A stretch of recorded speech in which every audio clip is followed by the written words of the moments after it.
Welcome into the Cleveland Browns Report by Chat Sports. Matthew Peterson here with some roster moves to talk about. Honestly, a lot on today's show. A lot of little segments we're going to spend some time on, including some free agency buzz. So plenty to talk about on this episode. Now, before we jump into all of that, quickly here, 30 seconds or so, I'm trying to grow this channel, and an interesting way to do that is to share the video with all your friends and family. We know all this, but a new wrinkle I want to add is if you share this video over on Twitter, tag me at Matthew Petey, that's my handle right down below, and include a Browns player. Well, the next Browns Report or a future show sometime this week, we're going to do a wheel spin with every single player that you guys submitted on Twitter to me, and I will randomly talk about one of those players and kind of go through their ceiling, their floor, all that good stuff, projected stats, because that's what the offseason is for, talking about the upcoming season. So share this video on Twitter. Tag me at Matthew Petey, include a Browns player you would like me to talk about, and we will randomly select one on a future Browns Report. Now, this is what we have on tap for today. The Browns made some roster moves this morning. We're going to go over the two players that they released, and then some free agent targets, because a lot of people online thought that might meant a signing is coming. Not really to be. The schedule buzz, right? Who are the Browns playing? We don't know exactly when they're playing them, but we know who they're playing. And I'm going to give you my dream schedule, what I think would maximize the Browns' 2023 talents. Alternate logo talk at the end, plus Bleacher Report put out their rankings for all 32 NFL defenses, so we will spend some time on that. But first things first. Let's start with some news this morning. Andrew Berry making some cuts, unfortunately. Defensive tackle Ben Stille and wide receiver Marquez Stevenson were both released. Now, initially, everyone ran for their hills and thought, okay, that means the Browns are signing someone. Not really. Now, the defensive line after Ben Stille was released, here's how it looks. It looks the same, right? These are two guys were practice squad at best, if we're being honest. The wide receiver room remains pretty much unchanged as well, but I thought I would at least show you guys the depth chart following these moves here. So, are the Browns opening up a roster spot for a signing after these two cuts? That was my initial reaction, right? And then I sat at my computer and I went 1, 2, 3, 4, 5, all the way down 90 on the Browns roster on their website. And like many of you, I came to the same conclusion. Nope. The Browns just got down to 90-man roster limit. They have not signed all of their drafted players, so they technically still were able to go over 90-man because they hadn't signed all of their drafted players yet. So, by my count, the Browns are at exactly 90 players. So, do not think these signings absolutely correlate to an imminent signing of a free agent. If the Browns want Frank Clark or Kareem Hunt or Leonard Floyd, they are not going to let some very low-level player on the roster currently get in the way of that. The Browns have about $8 million in cap space. Now, after June 1st, they're going to get the money from the John Johnson post-June 1 release, and they also designated Jadeveon Clowney as a post-June 1 release. Even though he only signed a one-year contract, they slapped a bunch of void years on it, so they waited till after June 1st to open up some more money. So they're going to get to about $18.5 million-ish by my calculation. So the Browns still have money to spend. They will probably want to go into the regular season with at least $10 million still in the bank in case they need to do a mid-season signing, plus they want to roll some over into 2024. So we're going to look at 10 names in just a moment, but give me your number one guy. Who do you want the Browns to sign, right? Who would you love to get the notification from saying the Browns have signed blank in free agency after the draft? Drop that name in the comments section. Now, here are a list of the top free agents remaining for the Browns' biggest needs, right? And you're going to notice a trend. It's essentially exclusively all defensive line. Frank Clark, Yannick Ngakoue, Leonard Floyd, Robert Quinn. The interesting thing with Robert Quinn is he plays super well in odd number years. 2022 with the Bears and the Eagles, he was trash. 2021 with the Bears, 18.5 sacks. So maybe in 2023, you could get 10 sacks out of him. Melvin Ingram, he is definitely up in the H column. Matt Ioannidis, Justin Houston, Carlos Dunlap. Maybe a reunion with Carl Nassib. He would definitely cost you a lot less than Frank Clark, Ngakoue, and Floyd. And then Kareem Hunt is the only non-defensive lineman I have on there because there has been some buzz-ish from NFL insiders about a reunion potentially happening. Andrew Berry has already stated that they are going to explore adding veteran edge rushers. So I feel like if a signing happens, it is 90% chance going to be at that position. He talked about that before the draft, and after the draft, he said, we are going to explore adding some veteran edge rushers. So that definitely feels like a spot where the Browns could maybe look to beef up their depth in, because with Jim Schwartz, they want to give him all the tools to be successful. And if that means having a lot of players to keep fresh legs throughout 18 weeks of the season, maybe they do pick up a Melvin Ingram, who does not start, but he's a good rotational piece opposite Myles Garrett. And on 3rd and long, you can shove him inside on the defensive line to get an extra pass rusher. Let's talk Kareem Hunt for a moment, though. So ESPN's Jeremy Fowler hopped on SportsCenter, and he was talking about where Kareem Hunt may sign. And two teams that he mentioned were the Denver Broncos and a reunion with the Cleveland Browns, which he said isn't totally off the table. Now, the Browns, like we said earlier, do not have a roster spot open, so they would have to make another cut. By the way, Michael Woods, he is not on IR yet, okay? So that can't happen for quite some time. So they can't just put Woods on IR, like he's still on their roster. So don't think after his Achilles injury that could be an extra roster spot for someone like Kareem Hunt. But Kareem Hunt, if they want him, they're not going to let the 90-man limit get in their way right now. They will release some no-name guy because, be honest, who here woke up this morning thinking Marquez Stevenson was even on the Cleveland Browns roster. But Kareem Hunt coming back to the Browns is simply the story that just keeps on giving. We keep getting new twists and turns, right? This is the NFL offseason. There's always some murmurs about maybe the Browns bringing him back. Andrew Berry said, we don't play any games until September, so we're not going to close any doors. To me, it's kind of reminding me of Jarvis Landry last season, where it was a collection of fan fiction where a subset of the fan base wanted to see him come back. So Browns reporters and media members, or YouTubers like myself, talked about it because that's what people want to talk about, right? They want to talk about what they want to see happen, but I just don't see a Kareem Hunt return actually happening. Last season for Cleveland, a career low in yards per carries, 3.8, career low in yards per reception as well at 6 even.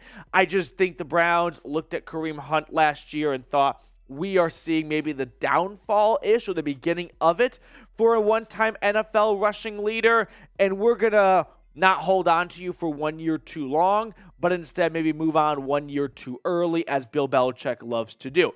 The only way I see Kareem Hunt potentially returning to the Browns is if, God forbid, we see a training camp injury happen at the running back spot, and the Browns go, well, Kareem Hunt is definitely the next best option over some other guys out there. So, yeah, let's pick up the phone and let's bring him back to Berea.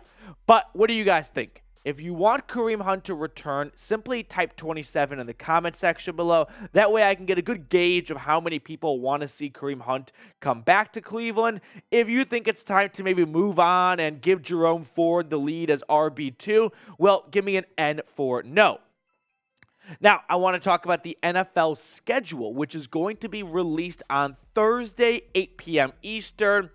The NFL wants it to be released on Thursday, 8 p.m. Eastern. There will be leaks. It will likely come out hours beforehand. So we're going to be breaking down the whole schedule once that does come out on Thursday. Now, we don't know the when or necessarily, well, we know the where, just the when, really. So let's run through the Browns' 2023 opponents. Here are all the teams they are playing at home.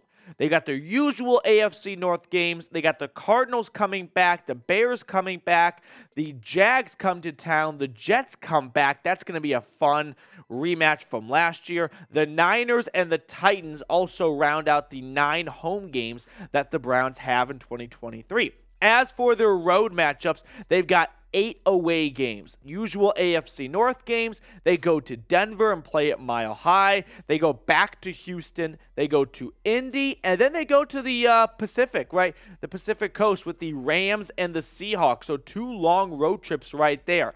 Now, where does the Browns' schedule rank in difficulty? Well, according to opponent win percentage based on 2022, the Browns come in at 26. And that's not shocking, right? If you finish 4th in your division, you're going to play 4th place teams. So you're not going to play a lot of teams that won a bunch of football games.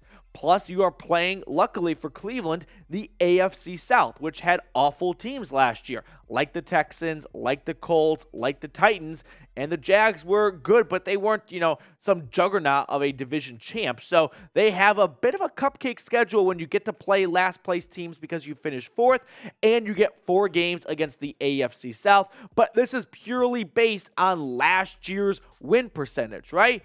If the Colts and the Texans vastly improve, well, it's not going to be a 26-place schedule. But as far as where the Browns stand, I like their possibilities with not having a bunch of really tough games, like the Eagles, like the Chiefs, for example, or the Bills. Now, if I had to come up with a dream schedule, meaning I get to handpick when they play each opponent to best maximize the Cleveland Browns 2023 season, this is what I would pick. It's a dream schedule. Week 1, start off at home against the Arizona Cardinals. They will be dog crap next year. Get them out of the way early and pick up an easy win at home in front of the dog pound. Week 2, go to Pittsburgh. At some point, you got to play at Pittsburgh. Play it early in the year, not too cold of a game. That could be a primetime game as well. I think week 2 could be a prime opportunity for the Browns to sort of have a coming out, right, for 2023 after a cupcake game at home against an FCS school like the Arizona Cardinals. Week 3, the 49ers, I'd rather play them earlier than later. The 49ers always get off to bad starts. Last year, they were in the NFC Championship game, and they started the season by losing to the team that would have the number 1 pick in the draft in the Chicago Bears. Week 4, Jets, Thursday Night Football. I want to play the Jets on Thursday Night Football for a revenge factor. Plus, I think the Jets are going to be like an 8 or 9 or 9-8 team next season. And play them early. I feel like you're going to capitalize on Rodgers still getting comfortable in the new system. Thursday Night Football means you get a bit of a break, so a 10-day recess until they go to Seattle. I'd rather have 10 days off before traveling across the country. Week 7 at home against the Bengals.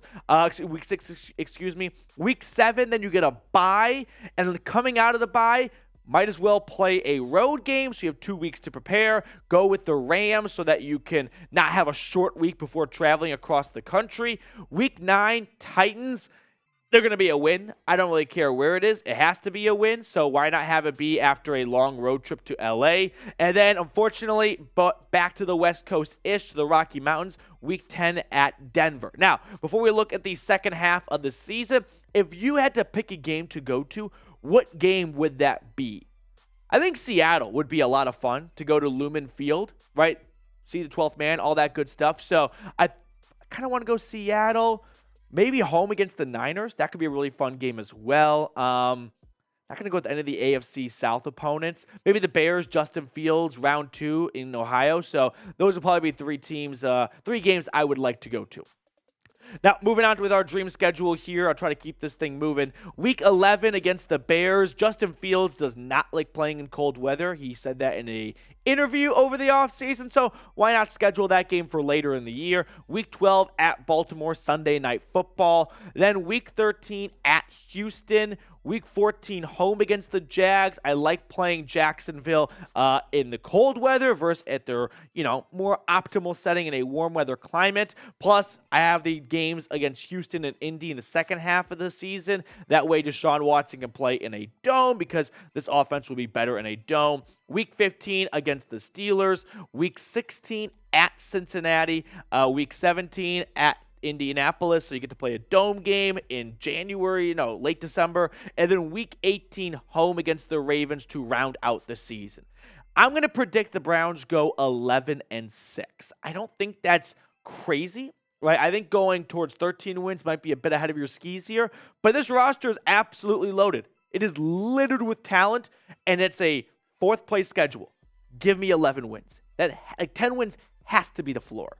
Okay, we're going to talk more on this show in just a moment, but first things first, we crossed 19,000 subscribers early this morning, so I really just want to say thank you to everyone who has subscribed, whether you are a 19,009 subscriber or you've subscribed, I don't know, when we were 1, 2, 3,000 subs in. Whenever it happened, I really appreciate you joining this channel and helping us grow, and if you have not subscribed, you know the deal. So, Bleacher Report, as I try to keep this video, I'm not even keeping it short at this point. It's going to be a long video, ladies and gentlemen. Bleacher Report put out their 32 NFL defensive rankings. So, let's see where they ranked the Cleveland Browns, okay? Coming in at first was the San Francisco 49ers. That checks out. Eagles, Jets, Commanders, Ravens. I really don't have any issues with those teams there. Maybe Baltimore's a bit on the high side, but not by much. The Bills, Cowboys, and Pats afterwards. Yeah, I buy it. Saints at 9. They lost a lot of players in free agency. This seems a bit too rich for me. Steelers at number 10, okay. Then 11 is Denver. Remember, the Broncos had a really good defense last season, so Denver comes in at number 11. Cincinnati at 12, okay, I guess. Cleveland at 13. Don't get mad, right? Do the Browns have the 13th best defense in football right now? I would probably say no. I think they're closer to 10 than 13. But last year, I thought their defense was going to be way better than it turned out to be. So this year, I am going to wait and, see it before I believe it, right? I am not going to build up this defense and give them all their roses before they even play a single down. So we're going to go a different path this year. We are not going to hype up this defense before we actually see it live up to the billing.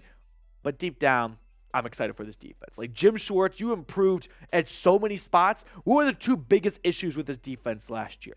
Communication in the secondary. You got Juan Thornhill. You got, Morse. You got Rodney McLeod for shits and giggles as your third safety. Run stopping. Dalvin Tomlinson. Siaki Ika. Like, you drafted good run stopping players. And best of all, you got Jim Schwartz, my top defensive coordinator out there. So I'm all in on this defense. But I don't mind teams ranking them 13th. Like the way they played last year, yeah, they should get, some chip on their shoulder, bulletin board material because they deserve it. They kind of stunk last year. So with that being said, what do you think the better side of the football is for the Browns in 2023? Is it going to be the offense or the defense? You can make compelling cases for both sides. I'm going to go with the offense as it should be. You invested a ton of it with Deshaun Watson. But the defense, I think, could be a sneaky good defense as well. Before we get on out of here, really quickly, I want to bring up the alternate logo one more time because these are the 5 finalists, and I am team top left. Top left is my number 1. I like middle. Middle came from that TikToker who's redesigning logos. Some of them are awesome. Some of them are kind of misses, but very talented. I'm passing on bottom left. No good bottom left. I don't really like bottom right either. It looks like a British dog. That's not American. I want an American pit bull. And top right, I don't like the dog facing one way. I'd rather have it head on, kind of. So that's why top left is my favorite one. Let me know what yours is in the comment section below. Follow me on Twitter, share this video, tag me at Matthew Petey. Sorry for taking up so much of your time this Tuesday. I will sign off and see everyone later.